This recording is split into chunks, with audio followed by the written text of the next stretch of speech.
you all for joining us today.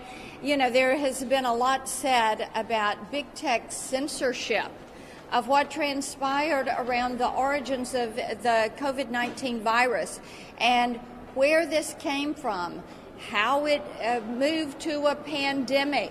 And then there's also questions about what the American people were told and the timeliness or lack thereof of what they were being told. We know that Facebook recently reversed their decision on taking down any kind of information that said it came from the lab in Wuhan, that Beijing should be held to account. YouTube had previously announced that it would censor any content that contradicted the Beijing-run and China-funded World Health Organization. YouTube even took down a video from some medical doctors who were questioning the value of these lockdowns and were questioning what it does to the population and especially what it does to our children. Twitter, they locked down the account of a virologist, a Chinese virologist, who was saying this is what they're doing, gain-of-function research, this is what they're doing in the Wuhan Institute of Virology, holding the Chinese Communist Party to account. I will tell you this, big tech has really stepped over, they have stepped over the line on this one. We all have suggestions of how we as a Senate should move forward and things that we should do to make certain this never happens to the American people. Senator Braun? Thank you. And I'll tell you where we need to start. You had a unique thing happen, I think it was just last week, where by unanimous consent, that hardly ever happens on a critical issue unless you're maybe renaming a post office or something. We got it through the Senate to ask our own intelligence agencies to release the information that we house. And for as much havoc as this has created, not only for our own country, across the world, why we wouldn't start there with President Biden, spoke to Secretary Blinken, asked him. He said, had no good reason why you would not release that information. We need to start there to get to the bottom of it. And when you talk about big tech being mum on the subject, basically, when you've got every U.S. senator that wants to at least start there, we need to have accountability. And I think it's for them to step up and lead the charge. They are the place that people look to, listen to, where are they at? And we need to start there. Let's hold our own intelligence agencies accountable, release that information, declassify it. Senator Marshall? Okay. Well, Senator Blackburn, thank you so much for giving us a chance to sit here and talk about the Wuhan lab leak and the cover-up thereof, you know, what we affectionately refer to it as Batgate. You know, it occurred to me as I was sitting there reading Dr. Fauci's emails recently that everything I learned in 10th grade science, everything I learned as a doctor about the scientific method, about hypotheses and developing theories, that we just threw that all out the door.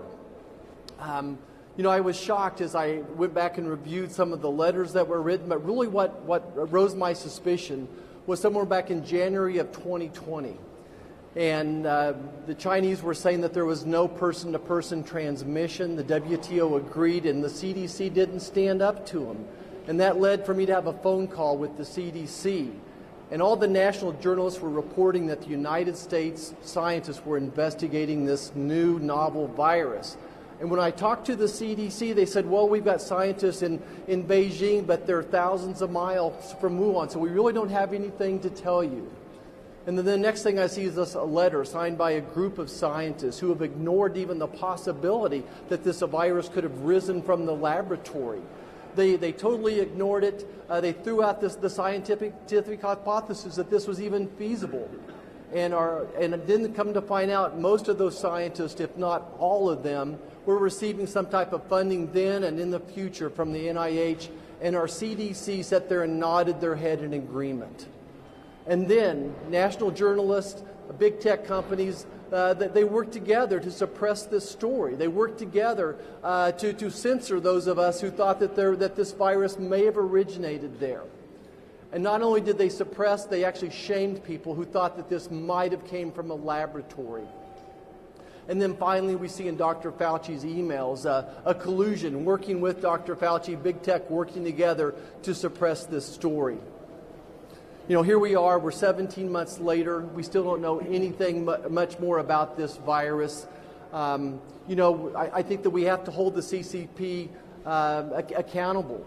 And if the United States is in any way accountable, if they helped fund laboratories that led to the development of this virus, then we need to be held accountable as well. And we need a deep dive into what viral gain of research rules look like going forward as well. You know, we're never going to get to the bottom of this unless we stop this cover-up of the Wuhan lab leak until we stop Batgate. Thanks, Marcia. Senator Johnson? Go ahead. Well, Johnson. Okay, I'll go. I want to point out that the evidence about a potential lab leak theory has been hiding in plain sight for months. You know, the fact that our federal agencies, under the direction of Anthony Fauci, funded this type of research for years has been laying out there hidden in plain sight for months. Shame on the media, shame on the social media for not paying attention to it, for completely ignoring it. The result of this 18-month gap of fully exploring the true origin of the COVID virus probably means we'll never get to the bottom of it. China's had 18 months to destroy this evidence. But make no doubt about it, China is guilty. They are culpable. They knew they had a coronavirus. They knew they had a deadly pandemic-type virus in Wuhan. They didn't allow flights out of Wuhan to the rest of China, but they let that virus infect the entire world. So we already know China's guilty. We already know they have to be held to account. I think we also need to hold the news media and the social media accountable as well. This isn't the only area of suppression. I could list a long list of false narratives, false stories that the drive-by media promotes and then never really adequately retracts. But when it comes to COVID, I have personal experience with censorship and suppression that I believe has cost tens of thousands of Americans their lives. The NIH guidelines as it relates to treatment of COVID remains a compassionless guideline to basically do nothing. Go home, isolate yourself, be afraid, and if you just happen to get sick enough where you have to check yourself in the hospital, maybe we can save your life. I held 2 hearings on early treatment. Dr. Peter McCulloch laid out the 4 pillars of pandemic response. The first one is try and stop the spread. Well, China is guilty in not doing that. The second pillar is early treatment. Basically, how we apply medicine to every other condition, early detection, early treatment. Then in-hospital treatment, then finally vaccine. Why did our health agencies, why did Anthony Fauci, why did the mainstream media suppress and censor doctors that had the courage and compassion to treat patients early with cheap, generic, repurposed drugs? Why did that happen? There is growing evidence. It's not being reported on by the media. Mexico's having great success with ivermectin. Certain provinces in India are having great success with ivermectin. Where's the reporting on that? We've seen studies where 50 to 85% of lives could have been saved. It prevents that much death. Apply that percentage to the 600,000 Americans that lost their lives, which is why I believe the news media will never admit their complicity and why they will never admit they were wrong here. But it's not too late. Lives can be saved. We're still going to need early treatment. No matter how effective a vaccine is, no matter how effective immunity from having been infected is, other people will get infected. Other people are going to need early treatment. So I am imploring the media, pay attention to people like Dr. Corey, Dr. Peter McCulloch, the other doctors that have the courage and compassion to treat patients. It's not too late. We need to start and really robustly explore early treatment now. finally, Senator Wicker, who joins me in holding big tech accountable and dealing with Section 230 and censorship. Thank you, Senator Blackburn and others. The last quarter of a century has seen enormous growth in the internet, and much of it's been positive, as we all know. But the result of this quarter century has been that it has allowed a handful of internet big tech platforms to grow enormously large, enormously rich, and enormously powerful, to the point where they decide what is the news. They decide what information the public is going to get and what information is going to be blocked. And it's not just the Wuhan virus, which is an outrage, as my colleagues have just described. We could cite chapter and verse time and time again about these big platforms deciding what we will hear and what we can't hear. So let me just help out by saying Senator Johnson is right, and I will cite a few examples. Google threatened to cut off several conservative websites, including The Federalist. How do they have the power to do that? How can they justify doing that? Companies restrict or terminate conservative users' accounts and content on social media. Facebook announced it's suspending the account of a former president of the United States. That is too much power for them to decide who can and who cannot make news and be quoted. Twitter moved to censor any coronavirus coverage that they thought, in their judgment, might cause widespread panic. How does a multi-rich, powerful internet platform get to make that decision? And I could go on and on and on. That's why I've joined with senators like Senator Blackburn in trying to correct the Section 230 gaps, but also why I'm introducing legislation to make it clear that these large internet tech platforms cannot discriminate based on their own opinions and based on what they think the public should and should not be allowed to hear. This is a serious, grave threat to freedom and the open exchange of ideas under our Constitution, and I'm glad to stand with these members on this task. Thank you all. As you can see, this is something that is going to span several committees here in the U.S. Senate. It is our job to get to the bottom of what happened and then to bring forward remedies like Senator Wicker has just laid out. Got a question? Thank you. So the EU and G7 have called for an investigation into whether or not this was a Wuhan lab leak.